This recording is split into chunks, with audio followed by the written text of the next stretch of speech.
Sí, muy buenas tardes. Mi nombre es Juan Pablo Pino, coordinador de la Maestría en Estudios Humanísticos. Me acompaña también la coordinadora de la Maestría en Literatura, Daniel Navarro. Por allí está, muy bien. Y bueno, muchas gracias por asistir a esta lección inaugural. Es una lección inaugural muy especial porque le da inicio a dos cohortes de dos programas que queremos mucho acá en la Escuela de Artes y Humanidades. La primera de ellas es la maestría en estudios humanísticos, una maestría que ya va por la 17ª cohorte, con alrededor de 130, 135 egresados, con una pues, en fin, como tradición de casi 20 años. Y al mismo tiempo es una lección inaugural donde también se le da inicio a la primera, o celebramos el inicio de la primera cohorte de la maestría en literatura. Es entonces al mismo tiempo una muy buena ocasión para conocer las investigaciones de el colega Germán Vélez, a quien ya voy a presentar y a quien de entrada pues agradezco mucho haber aceptado esta invitación, porque el profe Germán es un profe que está activo en las dos maestrías. En este momento está dando la clase de literatura, lectura e interpretación en la maestría en literatura, activo en ese sentido en una de las 3 áreas de desempeño de ese programa, que digo activo en el área de crítica, está también el área de edición y el área de creación.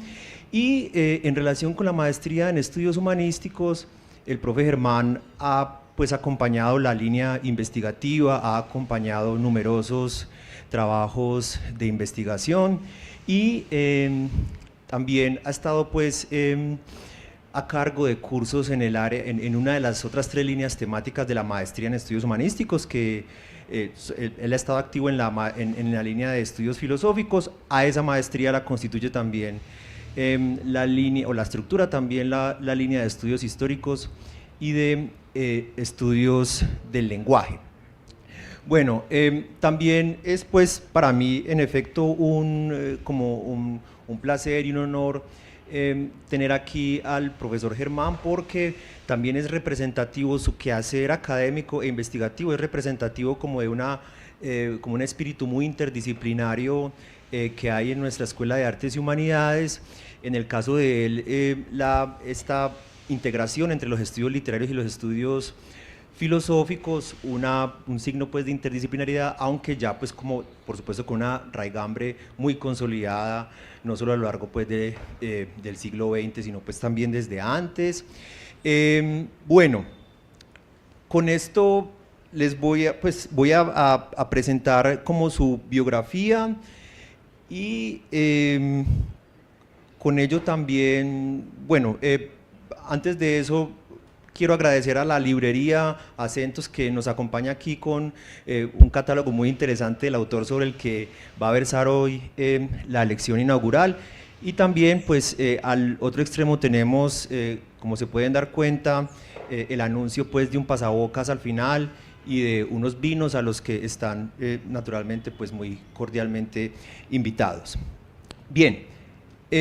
Germán Darío Vélez López es doctor en Filosofía Contemporánea de la Universidad París I, magíster en Ciencias Sociales de la Universidad de Antioquia, cohorte Psicoanálisis, Cultura y Vínculo Social, y licenciado en Filosofía y Letras de la Universidad Pontificia Bolivariana.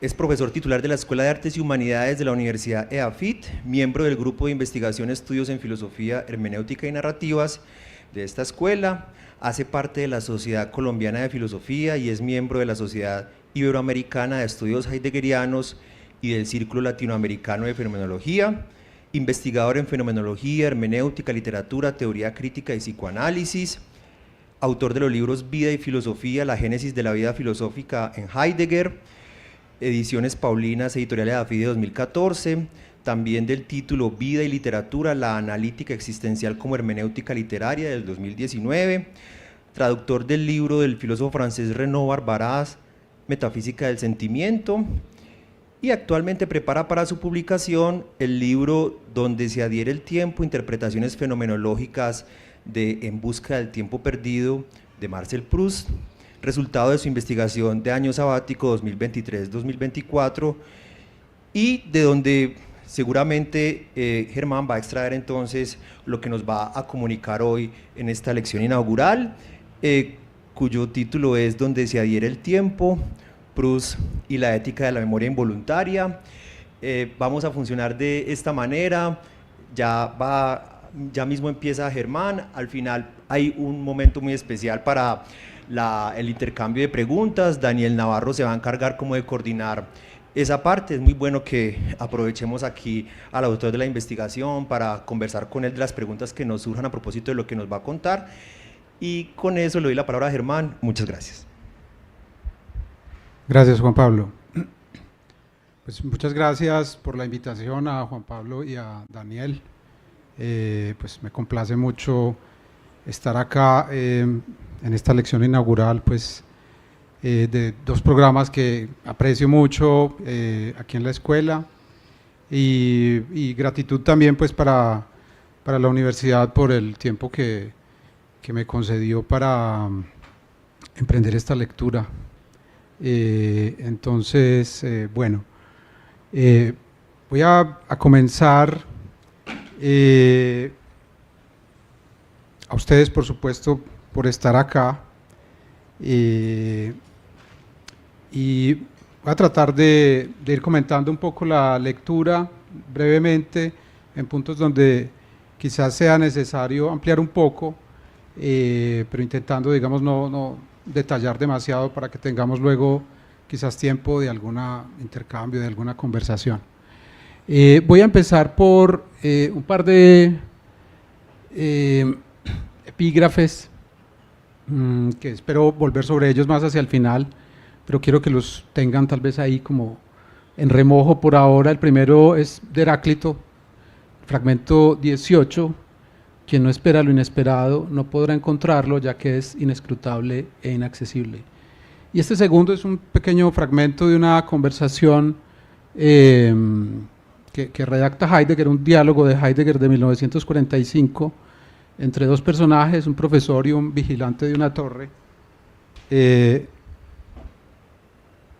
dice, pues, comienzo ahí como in media res, el profesor, gracias Juan Pablo, ¿quieres decir que el pensamiento ya no busca lo maravilloso y se mantendría libre del asombro? ¿No se sacudiría entonces toda voluntad de saber? ¿Cómo entonces una visión del mundo seguiría siendo viable y capaz de proporcionar medida? Bueno, dice el torrero, tal vez sobreestimamos el papel que desempeña la visión del mundo y lo que nosotros mismos contribuimos a ella al considerarla obra de nuestra representación y al permanecer insensibles a lo que nos afecta discretamente. El que vive en lo alto de una torre siente el temblor del mundo antes y en oscilaciones de mayor alcance. Y entonces replica el profesor, el hecho de que usted piense a partir de una experiencia así se me revela más claramente cada vez que conversamos. Y sin embargo, ¿por qué no deberíamos aferrarnos a lo maravilloso para comprenderlo y así apropiárnoslo? Y le dice el torrero, porque antes de eso, lo escaso está ahí para que lo encontremos. Bueno,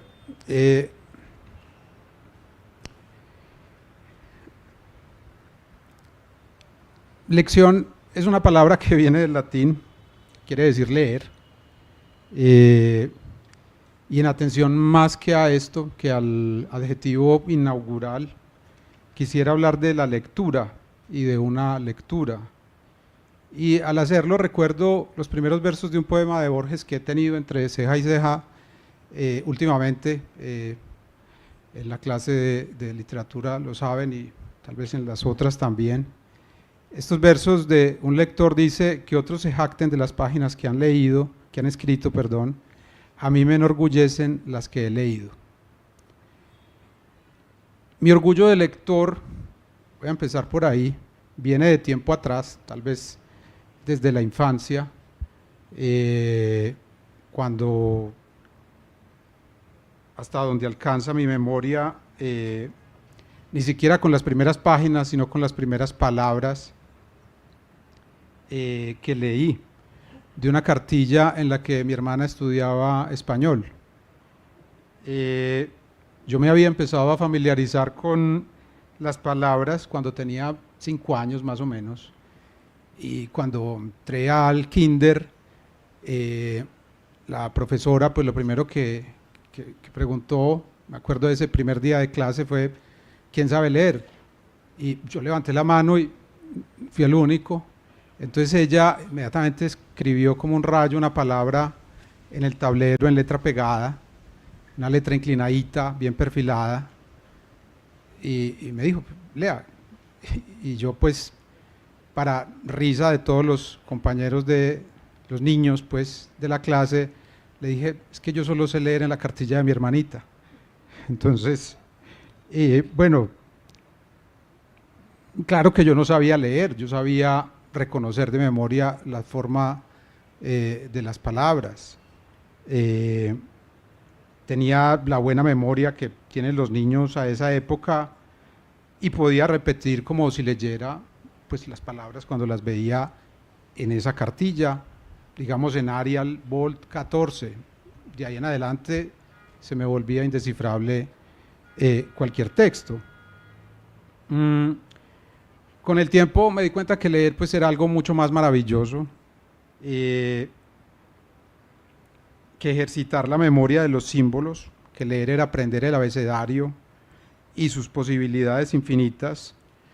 Y entonces ese primer golpe como del orgullo a los 6 años fue compensado con creces después por la paciencia y la amorosidad de esa profesora de kinder que me enseñó a leer.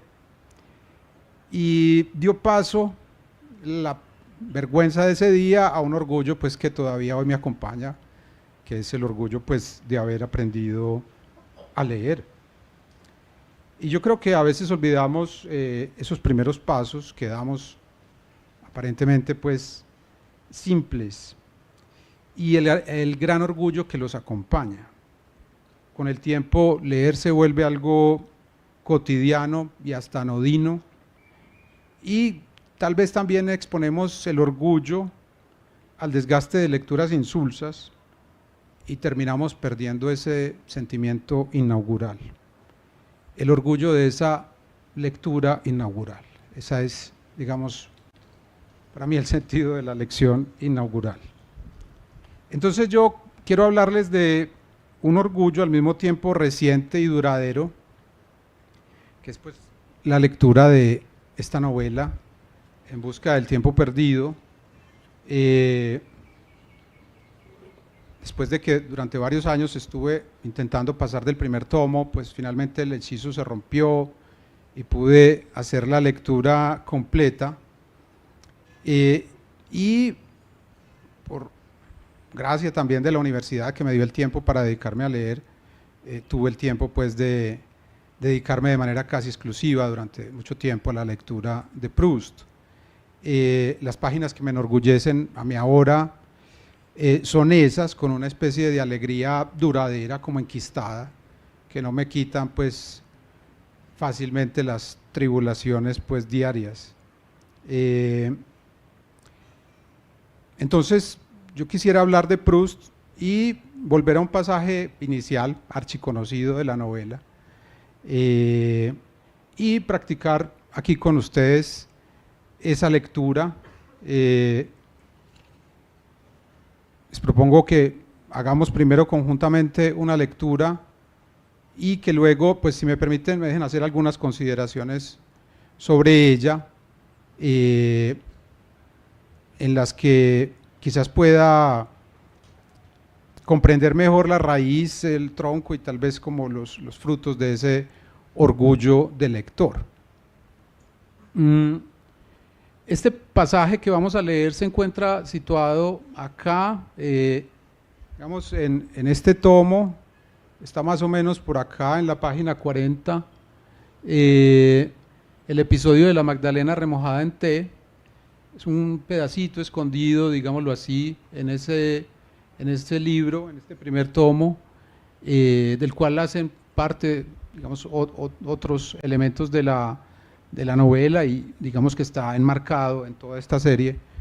La edición que tengo acá es de 10 tomos, pero pues la conocemos muchas veces en la de 7 que publicó inicialmente en español, pues Alianza tal vez.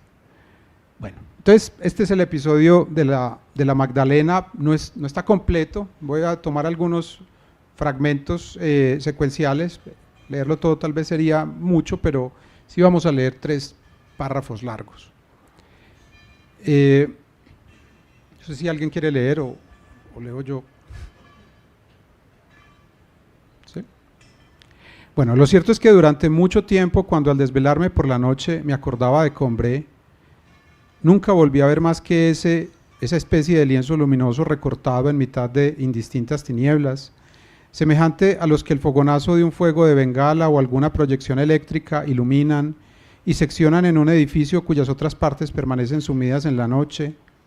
En la base un poco espaciosa el saloncito, el comedor, el arranque del oscuro camino del jardín por donde llegaría Monsieur Swann, autor inconsciente de mis tristezas, el vestíbulo por el que me encaminaba hacia el primer peldaño de la escalera, que subía con tanta pesadumbre y que por sí sola constituía el tronco harto estrecho de aquella pirámide irregular. En la cúspide mi dormitorio y el pasillito con una puerta cristalada para la entrada de mamá, en pocas palabras, visto siempre a la misma hora, aislado de cuanto había alrededor, destacándose solo en la oscuridad, el decorado estrictamente necesario, como viene indicado en las acotaciones de las viejas obras teatrales, con vistas a las representaciones en provincias, para el drama de que me suponía desvestirme, como si Combray hubiera consistido únicamente en 2 pisos unidos por una delgada escalera, como si jamás hubiera sido sino las 7 de la tarde. A decir verdad, habría podido contestar a quien me hubiera preguntado que Combray constaba de otras cosas y existía a otras horas. Sin embargo, como todo lo que ello hubiera recordado, me habría sido suministrado solamente por la memoria voluntaria, la memoria de la inteligencia, y como las informaciones que ésta da sobre el pasado nada conservan de él, jamás me entraron ganas de pensar en ese resto de Combray. En realidad, todo aquello estaba muerto para mí. Un poquito más adelante nos dice esto: hacía ya muchos años que de Combray todo lo que no fuera el teatro y el drama del momento de acostarme para mí había dejado de existir. hasta que un día de invierno, al volver a casa, mi madre, viendo que tenía frío, me propuso que tomara, en contra de mi costumbre, un poco de té. Primero dije que no, y no sé por qué cambié de idea. Mandó a buscar uno de esos bizcochos chatos y regordetes llamados pequeñas magdalenas, que parecen haber sido moldeados en la valva acanalada de una concha de Santiago. Y enseguida, mecánicamente, abrumado por la desapacible jornada y la perspectiva de una triste mañana, me llevé a los labios una cucharada de té en la que había dejado reblandecerse un trozo de magdalena. Pero en el preciso instante en que el sorbo mezclado con las migas del bizcocho tocó mi paladar, me estremecí, atento a cuanto de extraordinario me estaba sucediendo. Un placer delicioso me invadió, aislado, sin noción alguna de su causa. Logró de inmediato que las vicisitudes de la vida me fueran indiferentes, sus desastres inofensivos, su brevedad ilusoria, así como obra del amor, llenándome de una valiosa esencia, o más bien, aquella esencia no estaba dentro de mí, era yo. Dejé de sentirme mediocre, contingente, mortal. ¿De dónde podría haber llegado aquella poderosa alegría? Intuía que estaba ligada al sabor del té y del bizcocho, pero que lo superaba infinitamente, que su naturaleza debía de ser otra. ¿De dónde procedía? ¿Qué significaba? ¿Dónde poder asirla? Bebo un segundo sorbo en el que encuentro nada más que en el primero, un tercero que me aporta algo menos que el segundo. Más vale que lo deje. Las propiedades del brebaje parecen disminuir. Está claro que la verdad que estoy buscando no está en él, sino en mí. La ha despertado en mi interior, pero no sabe qué es y tan solo puede repetir indefinidamente, con menos fuerza cada vez, ese mismo testimonio que no sé interpretar y que quiero volver a pedirle y reencontrar intacto, a mi disposición cuanto antes, para un esclarecimiento decisivo. Dejo la taza y me vuelvo hacia mi mente. A ella compete hallar la verdad, pero ¿cómo? Grave incertidumbre cada vez que la mente se siente superada por sí misma, cuando ella, la indagadora, es a un tiempo el país oscuro donde ha de buscar y en el que de nada le servirá su bagaje. Buscar, no solo, crear. Está frente a algo que aún no es y que solo ella puede dotar de realidad y luego incorporarla a su fulgor. Y un poco más adelante, termino acá, nos dice el narrador. Y de pronto se me apareció el recuerdo. Aquel sabor era el trocito de magdalena que los domingos por la mañana encombré, porque ese día yo no salía hasta la hora de la misa. Cuando iba a su cuarto a darle los buenos días, mi tía Leoní me ofrecía, tras remojarlo en su infusión de té o de tila o de té. La visión de la pequeña Magdalena no me trajo recuerdo alguno antes de que la hubiera probado, quizás porque al haberla visto a menudo desde entonces en los anaqueles de las pastelerías, sin haberme comido ninguna, su imagen se había desligado de aquellos días de Combré para enlazarse a otros más recientes. Tal vez porque de esos recuerdos tanto tiempo abandonados fuera de la memoria, nada había sobrevivido, todo se había disgregado. Las formas y también la de aquella conchita de repostería tan opulentemente sensual, bajo su plisado devoto y severo, se habían extinguido o adormecidas, habían perdido la fuerza de expansión que les hubiera permitido brotar en la conciencia. Pero cuando de un pasado antiguo nada subsiste, tras la muerte de los seres, tras la destrucción de las cosas, solos, más frágiles pero más vívidos, más inmateriales, más persistentes, más fieles, el olor y el sabor aún siguen durante mucho tiempo, como si fueran almas aguardando, recordando, esperando sobre la ruina de todo lo demás, llevando sin flaquear en su gotica casi impalpable el edificio inmenso del recuerdo. Bueno, hasta ahí el texto de Proust.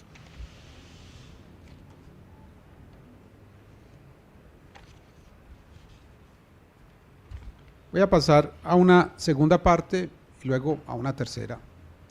La segunda, y ahí concluye, se llama subrayar y anotar. Este pasaje de la obra de Proust es el paradigma de la experiencia que el narrador denomina memoria involuntaria. Como en una especie de primera intuición, todo está ahí para el lector, aunque también está de un modo condensado. La experiencia está completa, pero su sentido es una promesa que el propio héroe lanza cuando nos dice que no sabía aún por qué lo sumía en tal estado de dicha, el modo como se le presentó el recuerdo de la Magdalena. Y es que debe ser algo de un poder superlativo, eso que como el amor hace que las vicisitudes de la vida sean indiferentes, sus desastres inofensivos, su brevedad ilusoria. Nos dice además que se demorará mucho en saber por qué esto era así. Lo dice un poco más adelante. La novela de Proust es en buena medida la elaboración y la solución de esa pregunta formulada al comienzo. En lugar de entregar precipitadamente una respuesta que sin el camino de descubrimiento puede quedar como letra muerta para el lector, reflexionemos un poco sobre el fenómeno a partir de su descripción literaria. Proust nos presenta un narrador insomne que pasa sus noches como un Alonso Quijano del siglo XX, de claro en claro, pero no leyendo sino recordando. Así aparece el narrador al comienzo. Recordando su vida pasada en Combray, en Balbec, en París, en Doncier, en otros lugares. Los primeros recuerdos relatados son los de Combray, pero aquello que alcanza a recordar de esa época es escaso, deslucido e incluso traumático. Así comienza el relato de Combray. Nos dice: en cuanto comenzaba a atardecer, mucho antes del momento en que tendría que irme a la cama y permanecer sin dormir, lejos de mi madre y de mi abuela, mi dormitorio volvía a convertirse cada día en el punto fijo y doloroso de mis preocupaciones. Durante las primeras 40 páginas, los recuerdos del personaje giran en torno a este núcleo fijo y doloroso. La casa de su tía Leonie, los amigos de la familia, el jardín donde pasaban la tarde y por donde ven llegar a Swann, todo ello es un decorado exiguo de la habitación del héroe que no piensa durante todo el tiempo más que en el momento en que irá a acostarse con o sin el beso de su madre. Esa expectativa está coordinada a la narración de estas páginas de un modo que podríamos llamar compulsivo. Si el relato se aparta de la habitación, del momento de acostarse y de la expectativa del beso, no es sino para retornar allí momentos después y de manera incesante, hasta que concluye al cabo de estas páginas una primera presentación de Combray. Así se desarrolla. Podríamos ensayar a partir de aquí una definición literaria de trauma, la necesidad de volver continuamente al mismo enunciado o la imposibilidad de decir el pasado de otro modo. Hay una especie de topología y de dinámica en esa narración. Nunca consigue ausentarse por mucho tiempo del núcleo, es decir, literalmente hablando, de la habitación.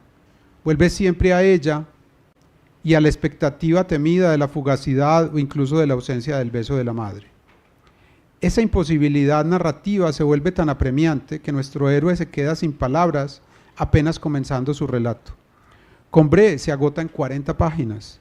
La empresa literaria está amenazada en sus inicios. Podría decirse que Combray era mucho más que el recuerdo, era potencialmente más amplio, pero su verdadero contenido se había vuelto inaccesible. Claro que podría hablar de Combray más allá del único recuerdo que sobrevive para él, pero nos dice, eso sería invocado por la memoria de la inteligencia, por la memoria de la voluntad, que no es una memoria que recuerde, que no conserva nada del pasado. ¿Qué quiere decir esto? Tal vez quiere decir que en un sentido preciso, la memoria de la voluntad o de la inteligencia no es una memoria que estrictamente recuerde, sino una memoria que queriendo recordar termina deduciendo. Por esto se califica de memoria al mismo tiempo de la voluntad y de la inteligencia. No teniendo acceso a recuerdos reales, pero queriendo recordar, termina reconstruyendo el pasado a partir de la información que no porta el índice subjetivo yo viví eso. Una porción importante del pasado sobrevive de ese modo deslucido, reflejado, artificial. el verdadero pasado se ha perdido. La pérdida del acceso al pasado es el resultado de una especie de disgregación de los recuerdos, como dice el narrador. De esos recuerdos tanto tiempo abandonados fuera de mi memoria, de la memoria, nada había sobrevivido, todo se había disgregado. Siguiendo los análisis de la fenomenología de la conciencia del tiempo de Husserl, más o menos esbozados por la misma época en que Proust publicaba el primer tomo de su obra, diríamos que si concebimos el presente viviente u originario, el momento, digamos, aquí y ahora, como aquel que instantáneamente está ocupando cada vez la superficie de la conciencia, entonces cada vivencia nueva empujaría hacia abajo a la que acaba de pasar, a la recién vivida, y esta a la recién vivida, y así sucesivamente. Pues en este cuadro, este es el esquema pues muy didáctico de Husserl. Este es el tiempo A, B y C, son como tiempos sucesivos. Una experiencia es vivida en el momento A, cuando llega el momento B con una nueva experiencia, empuja a la experiencia A hacia este lugar, digámoslo así, si esta es la superficie de la conciencia, y cuando luego llega una experiencia C, una vivencia C, empuja a la B hacia acá, y esta a su vez empuja a esta hacia acá. Digamos que así sucesivamente las vivencias van descendiendo en la superficie de la conciencia y se van, digamos, sedimentando. Ese es, digamos, un fragmentico de los análisis de Husserl.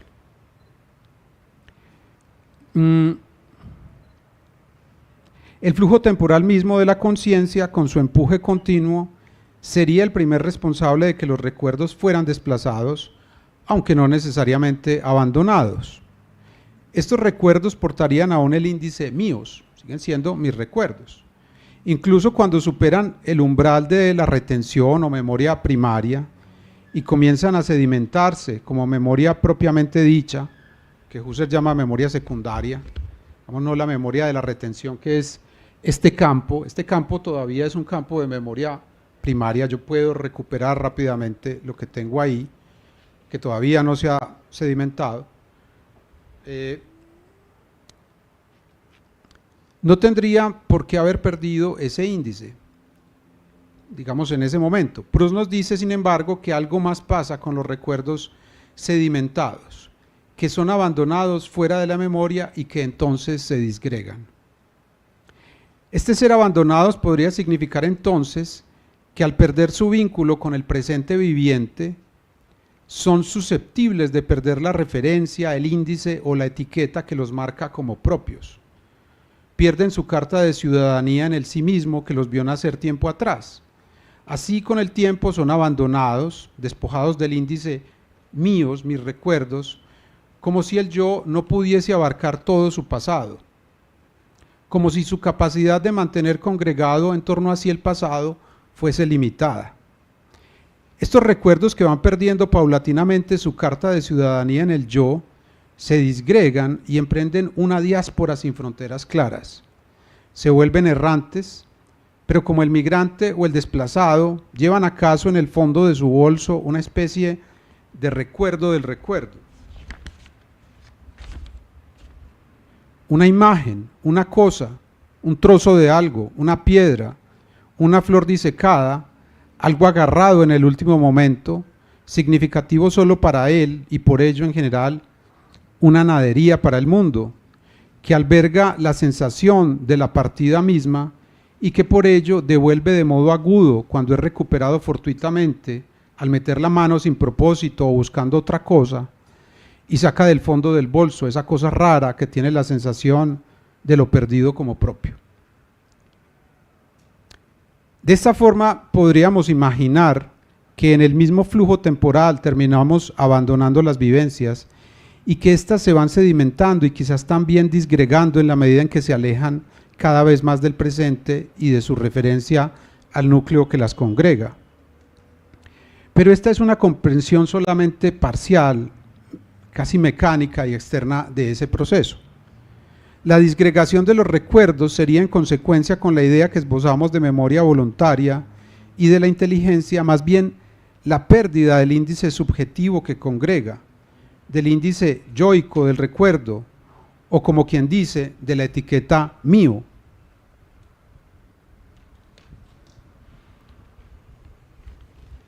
Gracias, Juan Pablo, por eso ya se pueden, los voy pisando por acá. Que es a su vez índice de la certeza expresada en el enunciado yo viví eso, ese fue un recuerdo mío, mi pasado.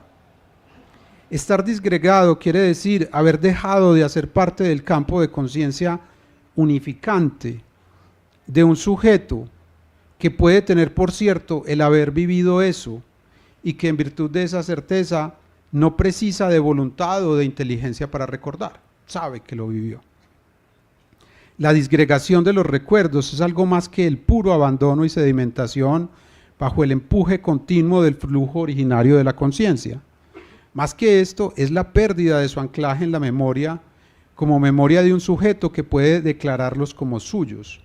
La palabra para designar esto es olvido, tal como la poetisa Borges en el poema Un lector, un poco más adelante, cuando nos dice: haber sabido y haber olvidado el latín es una posesión, porque el olvido es una de las formas de la memoria, su vago sótano, la otra cara secreta de la moneda.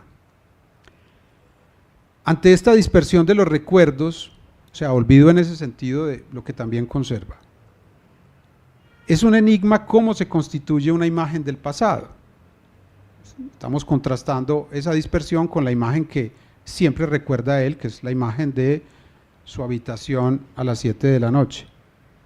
Con todo, la disgregación parece darse junto con un movimiento contrario, como de reacción in extremis ante la pérdida de unidad de los recuerdos y la posibilidad de referir el sí mismo a un conglomerado de vivencias diversas. A la par que se produce la disgregación, recompone el sujeto una unidad que lo representa desde el pasado en el recuerdo. Quizás hemos de conjeturar que en ese flujo incesante, la repetición de experiencias con cargas afectivas superiores al promedio crea puntos de congregación a los que se adhiere el sujeto, como digo, un poco como in extremis, en el último instante antes de perder su referencia a un conglomerado de recuerdos. Por ejemplo, en puntos fijos y dolorosos, en torno a los cuales se constituye la imagen del pasado, proyectando, por decirlo así, una sombra sobre el resto de las vivencias que simplemente se dispersan y se vuelven inaccesibles. Así, tomando lo recordado y lo inaccesible como dos caras de una misma moneda, como en el poema de Borges, podemos decir que en correlación, que es correlativa de esa dispersión, una cierta concentración. Los recuerdos se han disgregado, pero al mismo tiempo, de entre ellos, un conjunto particular se ha configurado, el drama y teatro de acostarse en su habitación a las 7 de la noche. Fruto de la urgencia con la que se constituye esa imagen en la que el sujeto quiere persistir en su ser que se dispersa, se cristaliza el recuerdo unilateral como imagen del pasado, de modo que el valor de trauma que adquiere no estaría dado solo o exclusivamente por el valor afectivo de vivencias que denominaríamos como dolorosas o traumáticas, sino por la urgencia misma, la preocupación misma con la que son recolectadas para componer la unidad amenazada. Dicho de otro modo, el punto fijo y doloroso, que está en cierto modo prefigurado por un archidolor, el punto fijo y doloroso está en cierto modo prefigurado por un archidolor del ser, de su prehistoria, el de perderse en la disgregación de las vivencias, y esta prefiguración configura a posteriori el recuerdo reinante como imagen unívoca del pasado, a partir de una vivencia a su vez dolorosa en la historia propiamente dicha del sujeto. Pero ¿qué pasa con todas las vivencias disgregadas, no integradas a la imagen reinante del sí mismo? Un segundo enigma parece resultar de esta primera y a su vez enigmática constitución de la imagen del pasado, y es el de la posibilidad de acceder a una visión menos unilateral del mismo. No es fácil, ni siquiera tal vez posible, definir un camino, un método en esta research, en esta investigación, pues el azar preside la experiencia. El azar pone toda planeación humana en una situación menesterosa. Sin embargo, nuestro héroe recuerda que en aquella ocasión singular que le procuró fortuitamente el acceso al pasado, entraron en confluencia la madre ofreciéndole el té que él no acostumbraba a tomar y él a su vez desdiciéndose, volviendo de su primer acuerdo y contrariando sus hábitos, aceptando la oferta.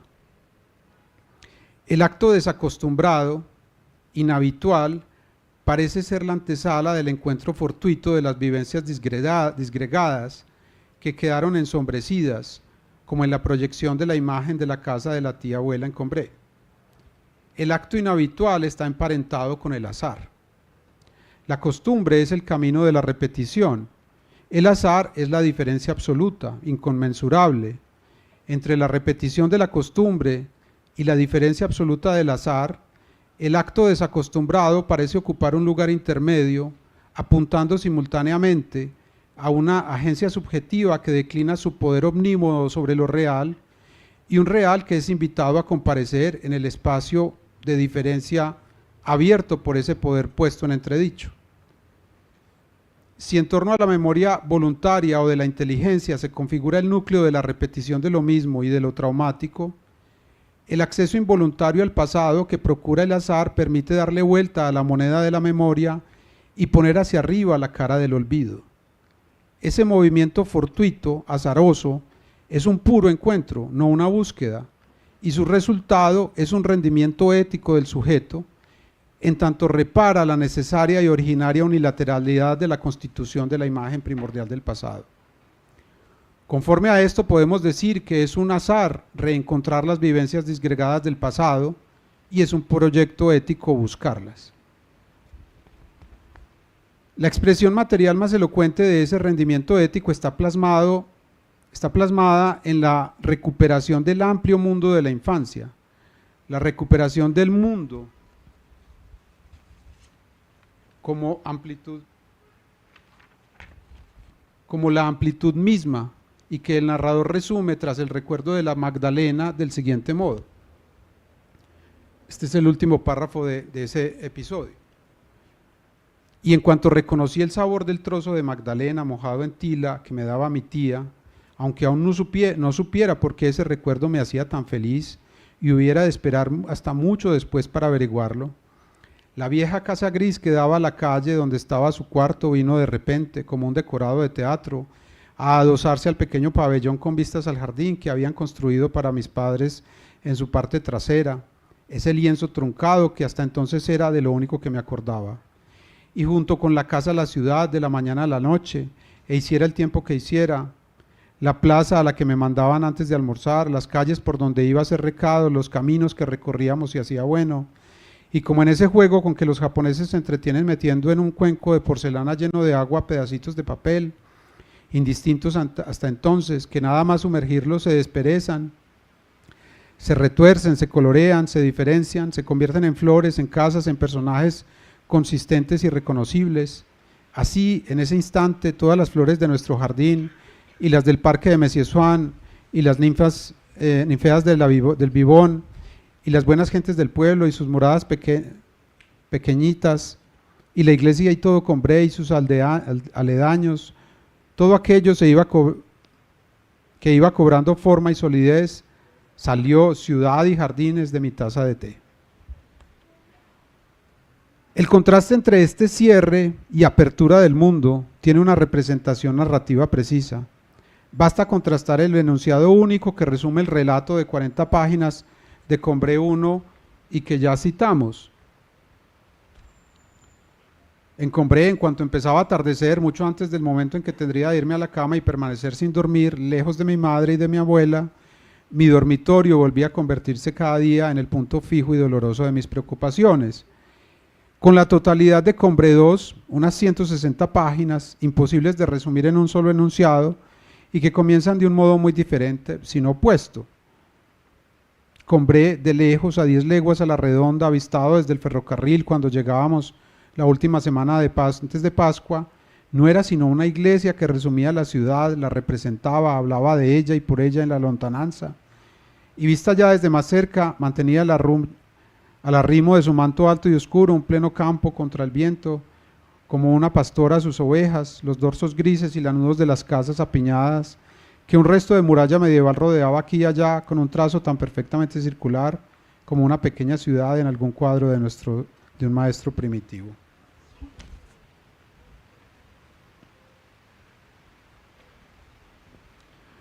Nuestro héroe sale de la habitación de la habituación a un solo recuerdo, al recuerdo de todo un mundo habitable. La temporalidad de ese proyecto involucra, empleando una idea de Lacan, 3 tiempos lógicos. Hay un instante del encuentro, que es regalo del azar, convidado por el acto desacostumbrado. Hay un tiempo de la búsqueda en el que se despliega el trabajo del recuerdo, en el que nuestro héroe pone nuevamente sus ojos en el pasado, y un momento de concluir, que es también momento de la verdad, pues nuestro héroe, como anticipamos, no busca solamente el tiempo perdido en el sentido de recuperar vivencias disgregadas. La Magdalena es un encuentro, no solamente con un pasado, sino con una pregunta. La pregunta por el sentido del gran gozo de esa experiencia de rememoración involuntaria. Bueno, y voy a concluir volviendo reflexivamente sobre los puntos recién subrayados, con el fin de esbozar una interpretación del sentido de la búsqueda del tiempo perdido.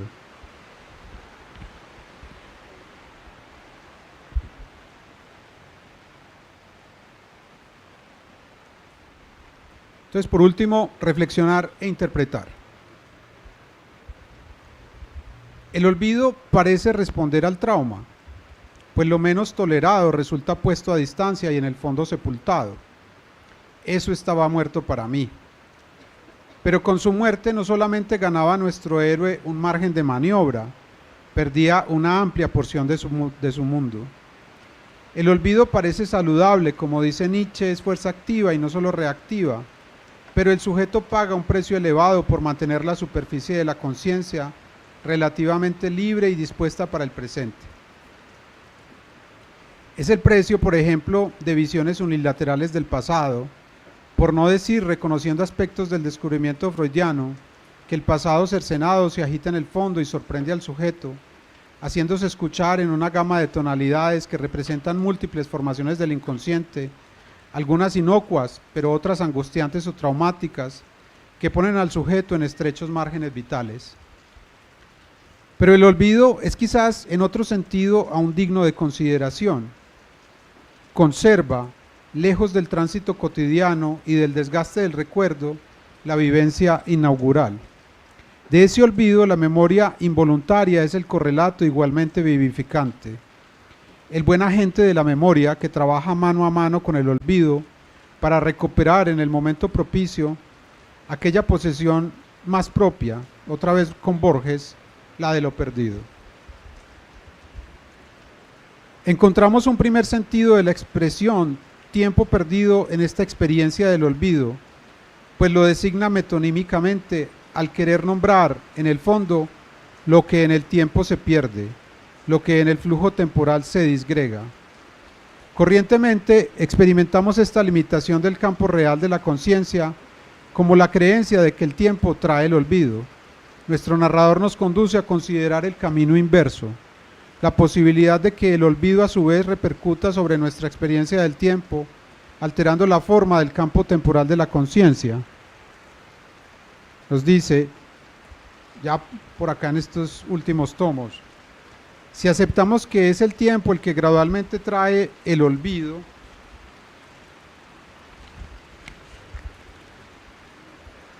que el olvido no adviene sin alterar profundamente la noción del tiempo. Hay errores ópticos en el tiempo como los hay en el espacio.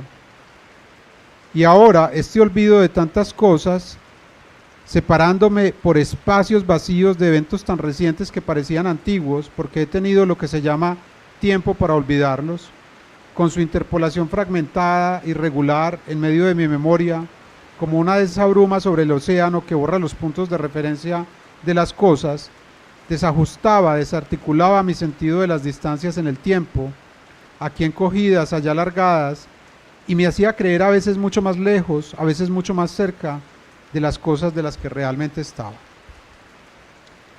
Es posible considerar las deformaciones que produce el olvido en el tiempo. El modo, diríamos, como el olvido modula el tiempo.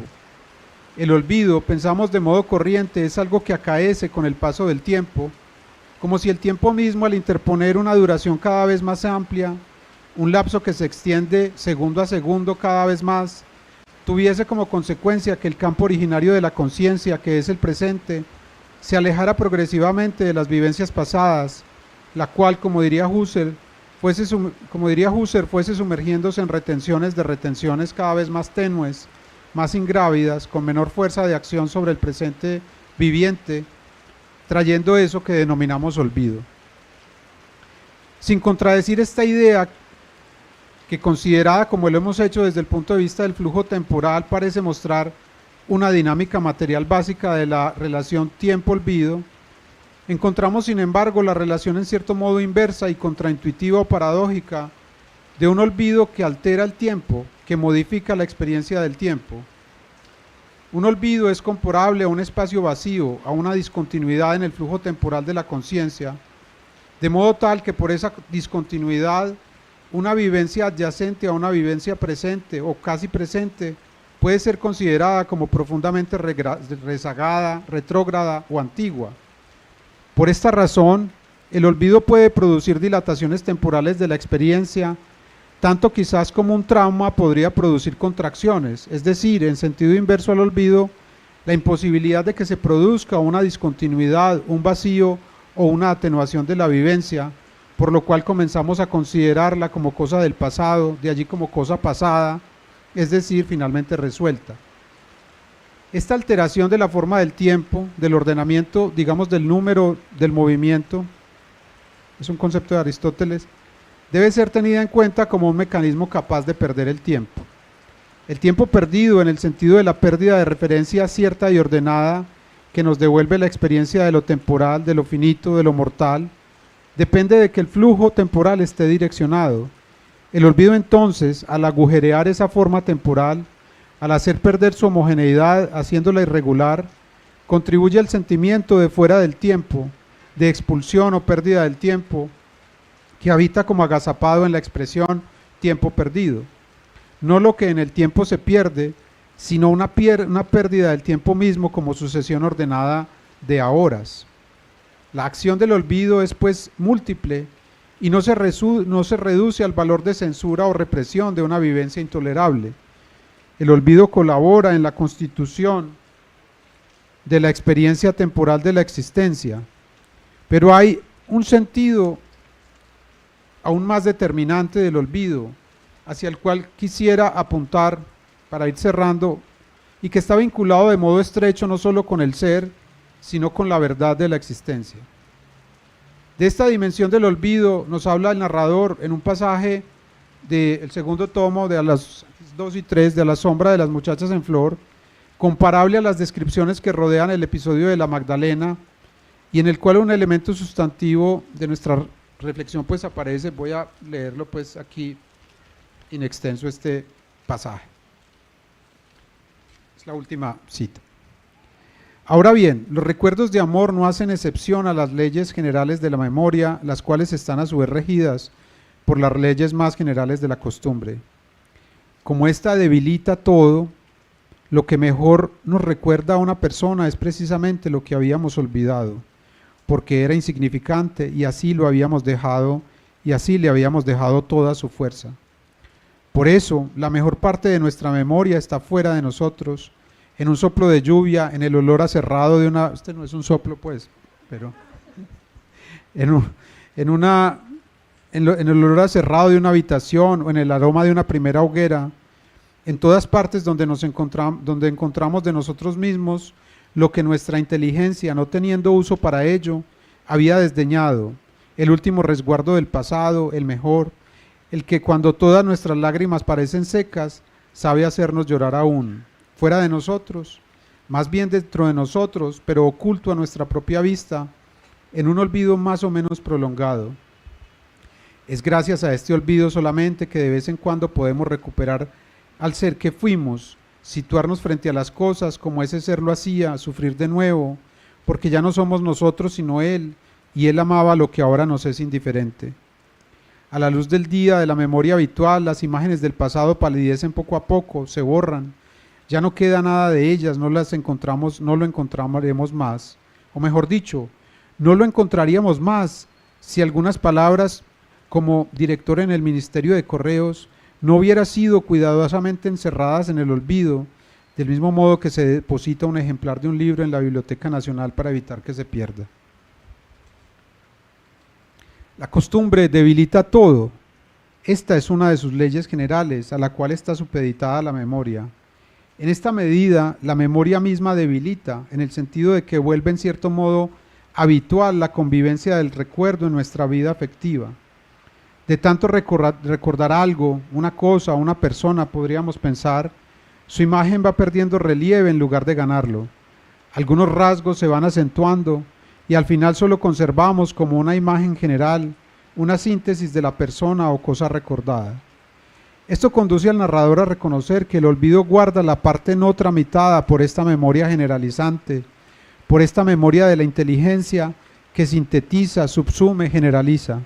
Ahora bien, si lo más característico de la persona es su individualidad concreta, su singularidad, esto queda en custodia por el olvido, es decir, fuera de nuestra memoria,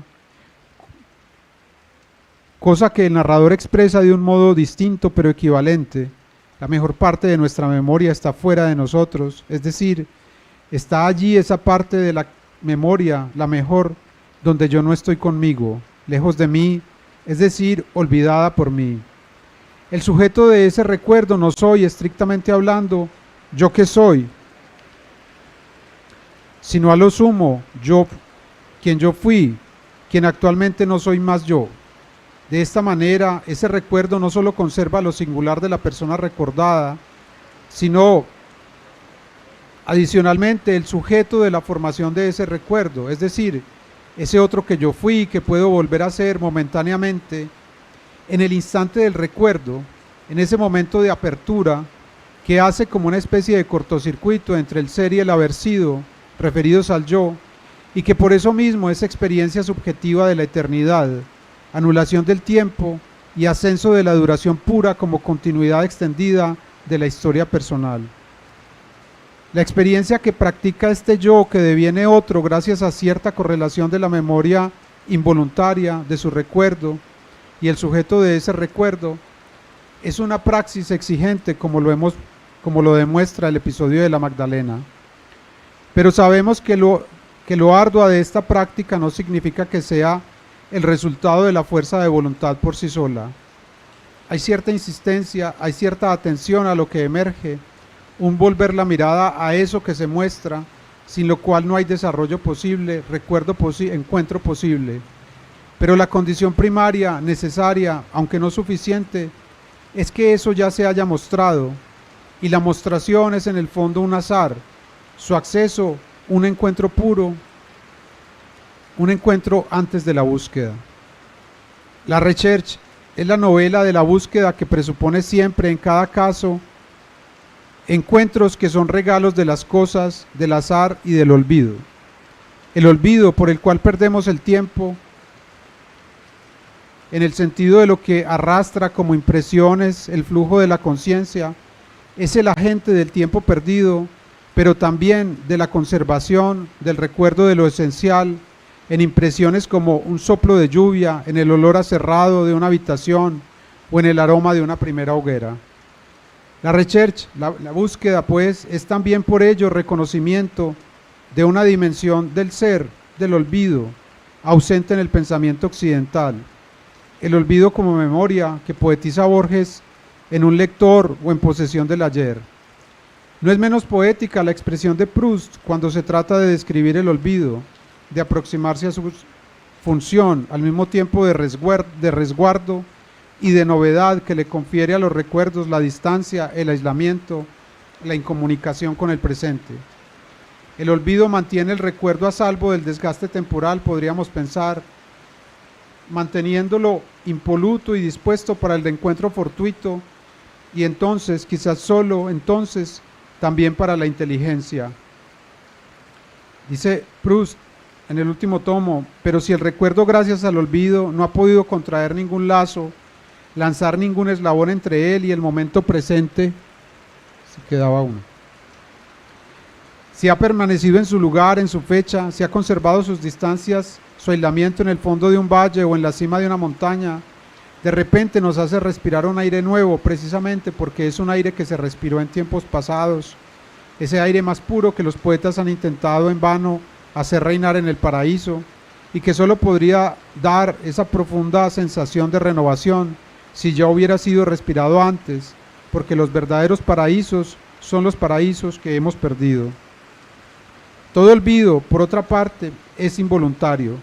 La memoria involuntaria de Proust tiene como correlato un olvido que es siempre involuntario.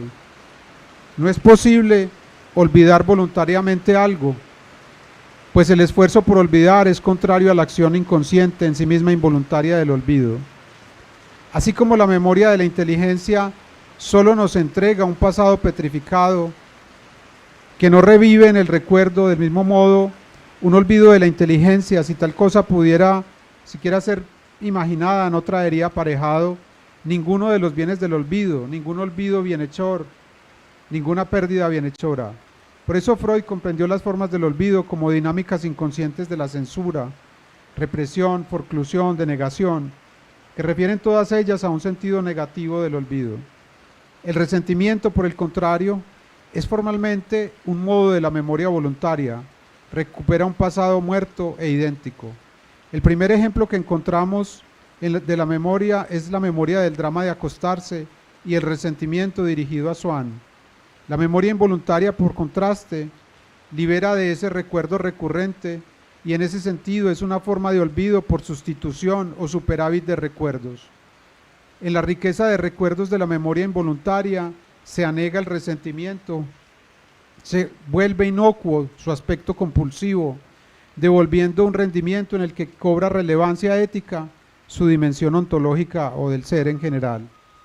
Esta dimensión del ser la hemos caracterizado a partir de un rasgo, el ocultamiento, por su capacidad de conservar, mantener a resguardo.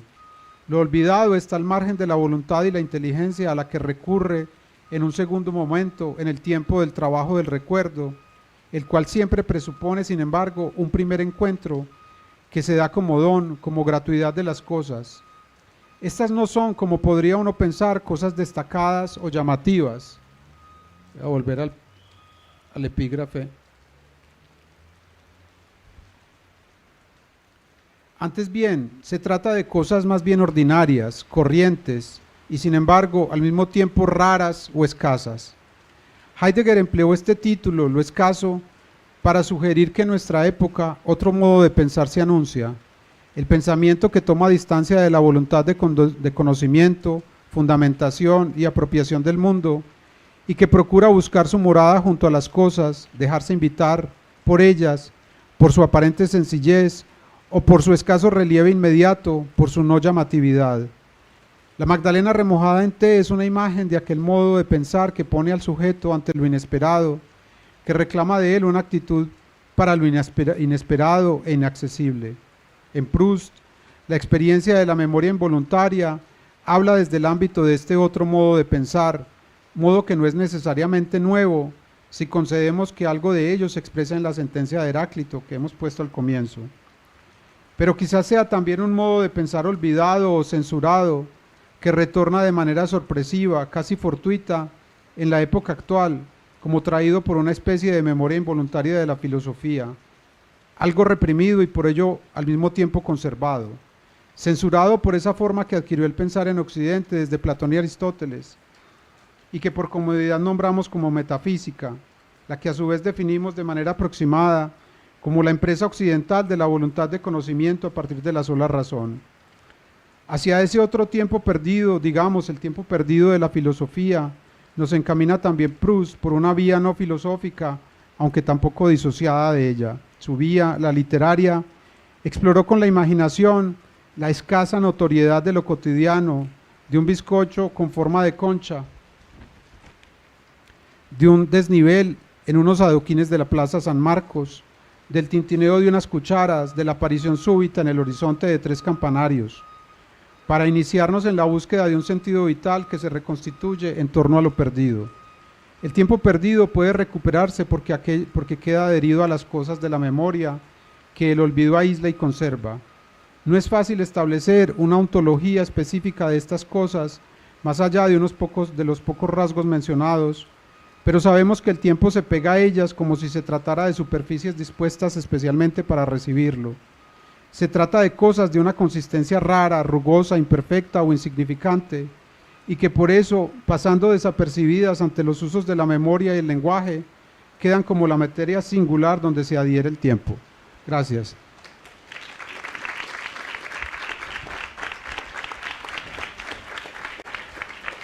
Muchas gracias por su paciencia. Creo que tuve que leer un poquito rápido porque esto estaba... No, gracias, Germán, acá, por traernos esta conversación sobre Proust, sobre el tiempo, la memoria, materialidades y anclajes. La idea es que esta conferencia abra una conversación, ¿cierto? Gracias también a ustedes por estar aquí. Si alguien tiene alguna pregunta, este sería un muy buen momento, y mientras van pensando, pues nos escribieron por Instagram. Te voy a hacer una que nos hace una persona que tiene que ver con esto último que decías, pero la voy a hacer de todos modos. Dice: si el tiempo se adhiere, también puede desanclarse.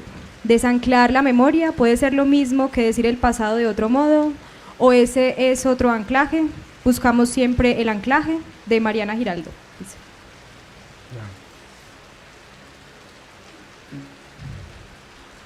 Pues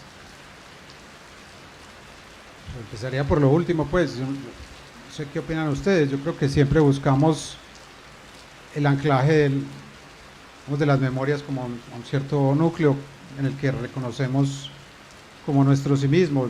Es pasmosa la experiencia de un recuerdo que uno no sabe bien si es propio, por ejemplo.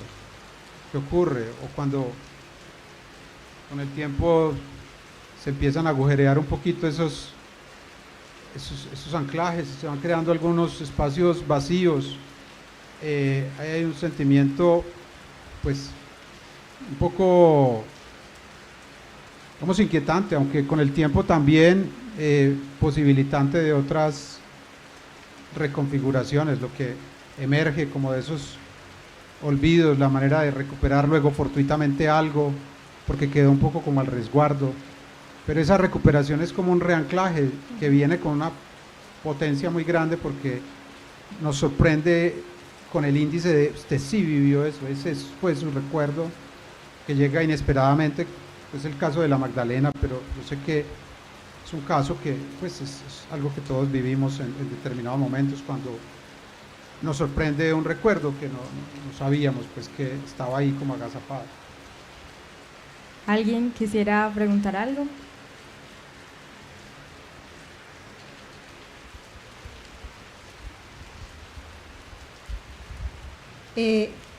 Yo quisiera, Germán, y gracias por la conferencia, que ampliaras un poquito esto. Yo no sé si es que no lo entendí muy bien, cuando dices que un olvido, o sea, como que el olvido altera el tiempo, y en esa, que es como una idea, digamos, diferente a la corriente, que uno piensa que el olvido se produce es porque el tiempo es el que hace olvidar.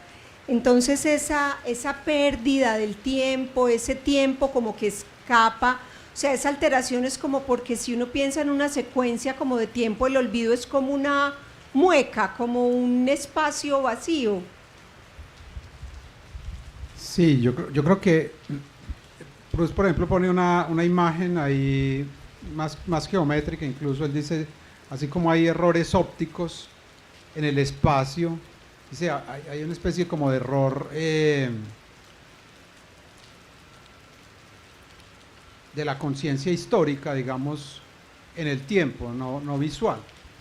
Y digamos, esas alteraciones ópticas, pero del tiempo, digamos, producen como deformaciones del tiempo, que uno no tenga una experiencia del tiempo homogéneo. De hecho, nuestra experiencia del tiempo no es homogénea, pero la ciencia se ha empeñado, digamos, como en hacernos pensar que lo es, o la manera como medimos el tiempo tiende como a devolvernos siempre la imagen de un tiempo homogéneo, pero el tiempo, digamos, está lleno de contracciones y de dilataciones, y el olvido, pues, parece a mí que es una de esas dilataciones, digamos, que permiten las dos cosas, a veces, digamos, modular y amplificar el tiempo, y a veces también poner en conexión dos experiencias probablemente muy distantes que de pronto aparecen muy vinculadas,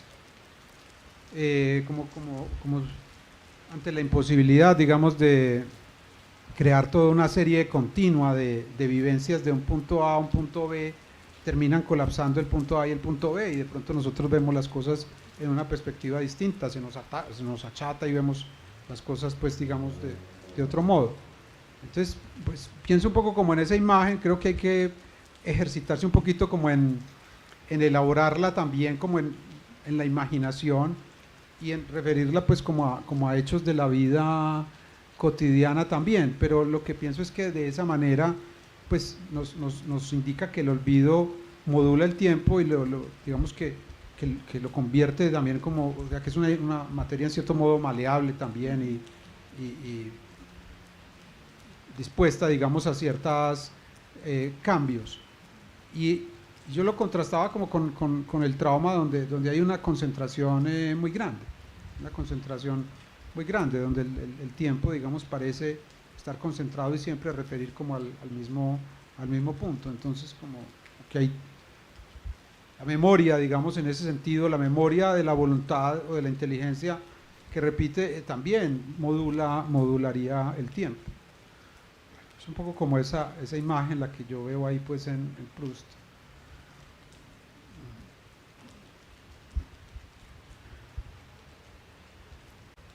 ¿Alguna otra pregunta?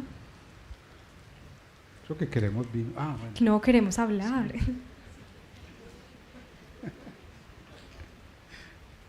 Gracias.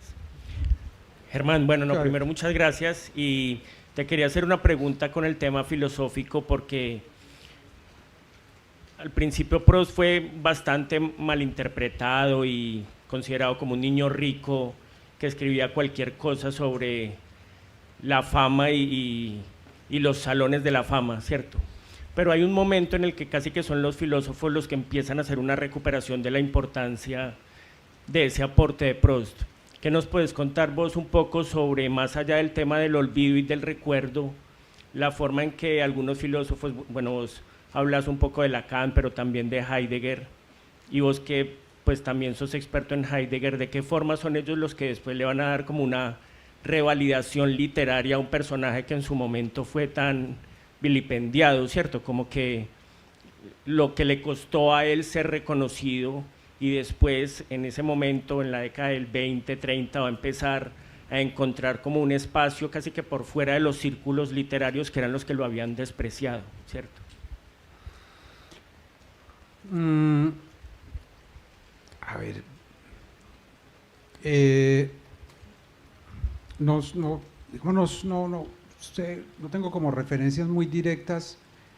En Heidegger, por ejemplo, escasamente, pues, le costaba también tanto citar autores que no fueran alemanes o griegos, pues. Entonces, él cita a André Gide, es como un pequeño gesto que le hace,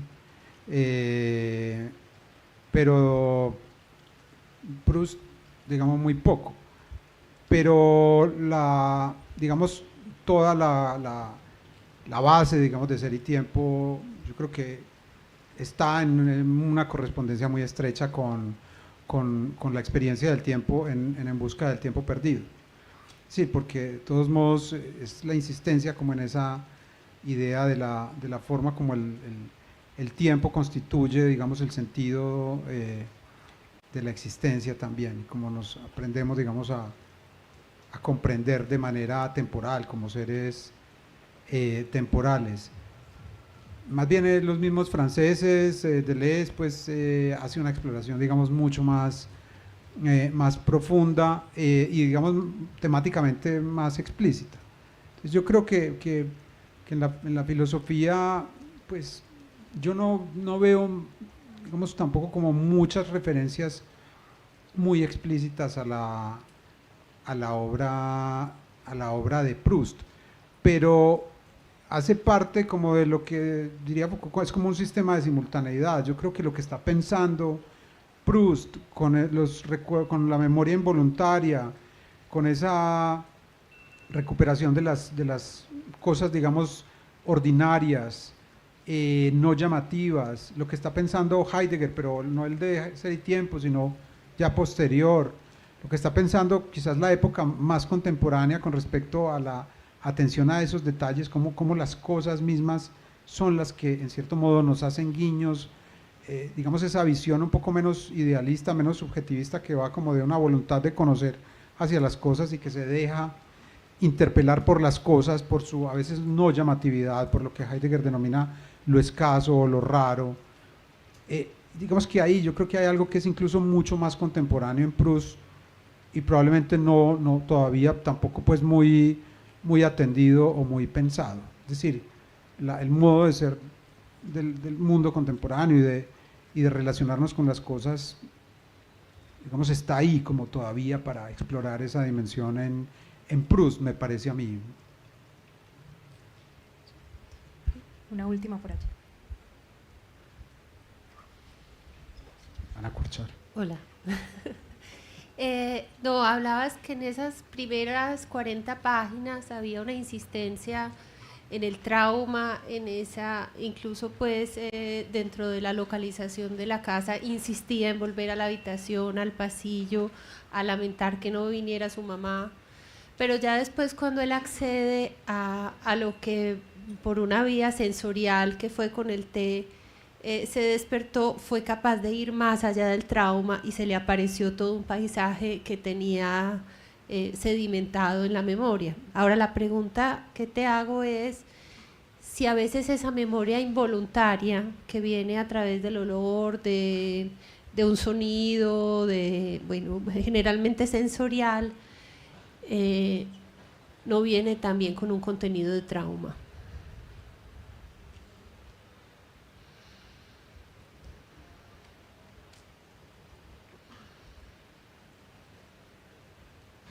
Pues sí, que me voy a corchar, puede que sí. Puede que venga con un sentido de trauma, salvo, digamos, es decir, todo lo que recupera digamos, de Combré, para partir como del ejemplo, no es todo, digamos, maravilloso. No es todo maravilloso, él recupera también el sufrimiento de esa época, pero ya no, digamos, el sufrimiento unilateral.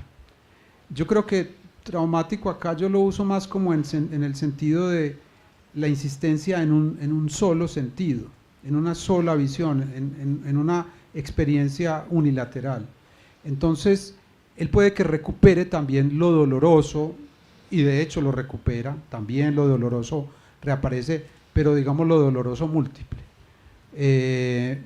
Digamos, otras maneras de sufrir, no siempre la misma, y digamos el sufrimiento asociado al amor, pero ya no digamos en ese eje, el niño con la madre, sino ya los amores de su vida van a aparecer, y claro que van a aparecer, digamos, como dolores, pero más bien pienso que no tiene la dimensión como de trauma, sino la de un sufrimiento que no es el traumático, sino tal vez el sufrimiento propio de una vida vivida.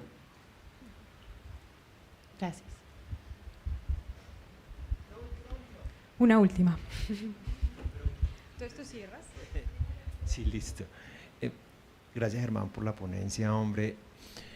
Es una curiosidad muy sencilla y tiene que ver con lo que dijiste al principio de tu lección, que fue lo de la alegría que te produjo la lectura de esta obra y la duración de esa alegría. ¿Podrías contarnos así un poquito ¿A qué se la atribuyes? Sí. Yo creo que se la atribuyo particularmente como al sentimiento de, como de la cantera de comprensión que está contenida. Yo vuelvo a, porque la lectura me dejó algunos como esclarecimientos sobre mi vida, digámoslo así, sobre mi experiencia pues vital, pero como muchas promesas de que vuelvo y encuentro y comprendo mejor y disfruto mejor de lo que estoy viviendo. Es una experiencia, digamos, muy vital. Por eso, pues para mí como esa dimensión ética es como tan importante en este tema de la memoria involuntaria, porque no es solamente como una comprensión como de ciertas peculiaridades estructurales como del tiempo, de la memoria, del olvido, sino que lo lleva a uno como a reposicionamientos, como a pensarse de otro modo también, como a valorar de otro modo algunas cosas, y eso no se lo quitan a uno. Eso se vuelve como duradero, eso como que se enquista, porque la mirada se mueve, la mirada del mundo se modifica y pues yo siento que se enriquece. Entonces es, digamos, un gran favor el que le hace a uno Proust. Bueno, muchas gracias, ahora sí. Muchas gracias. Y bueno, ahora sí podemos pasar entonces a los pasabocas y al vino y a la conversación más informal.